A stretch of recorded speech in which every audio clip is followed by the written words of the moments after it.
It is nestled among the redwoods, 2,700 acres of pristine land, broken down into dozens of camps.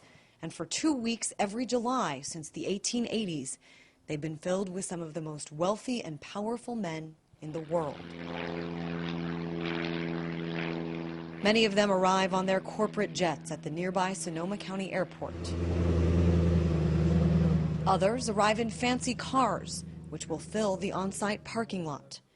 At its height, there is said to be more than 2,000 men who attend, and as you can imagine, they are well protected by a trove of police. This is private property. Yeah, I know. So we're out covering the protest, and we just wanted to see if there was anyone that could give us... I would like you guys to get off the property, please. There's no way we could just get an escort? No, I'll have the police come and arrest you if you don't leave, please. Okay. Thank you. Access is by invitation only, and most pay more than $15,000 to attend.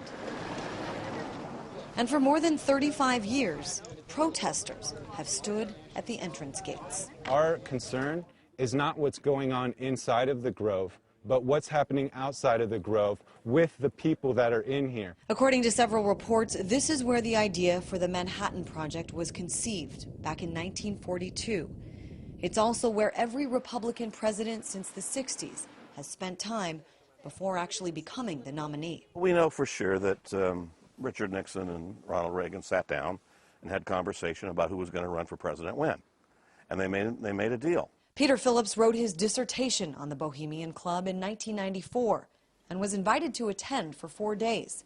He witnessed firsthand the opening event, the cremation of care, where the power elite leave their cares behind in a symbolic ceremony beneath Moloch the owl, seen in this photo. Jed Jankel says he was a paid employee of the Grove and drove the horse and buggy that carried the casket in the ceremony. The casket represented their cares, and they would actually burn it in along the lake with music. This is a place filled with secrets that only those who go inside and perhaps the trees will ever really know. But I was able to get my hands on some photographs that I want to show you just to give you a sense on what it looks like on the inside. This is a photograph of people who attend. As we mentioned, it is all men, and this is a photograph of some of them. This here was taken back in 1999. Colin Powell, the back of Donald Rumsfeld's head. And this is Thomas Keane. 2 years later, he would become head of the 9/11 Commission. Here's a picture. Newt Gingrich, Henry Kissinger's son, and another shot of Thomas Keane. Here's a much younger Dick Cheney at the Grove, and Henry Kissinger having a little fun. I was also able to get my hands on several programs from previous years, outlining the schedule of talks and their topics.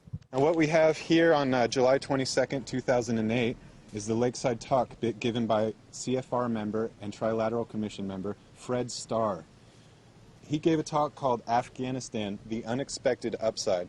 There are other connections to be made as well between the Lakeside Talks and public policies that follow. This was a man that was involved in the oil business, George Linkowitz, the Persian Gulf crisis.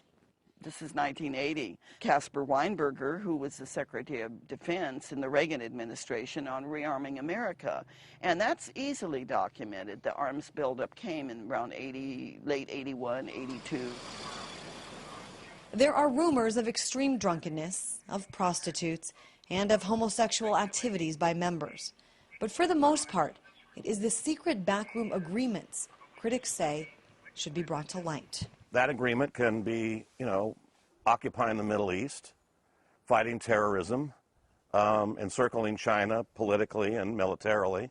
For Mary Moore, who's been researching Bohemian Grove for more than 3 decades, what happens inside is symptomatic of a much larger problem. We've all grown up taking civics, trying to understand how the world works, and we're all told that we elect representatives, they go to Washington, we have total influence over them, and they make decisions that are in the best interests of us.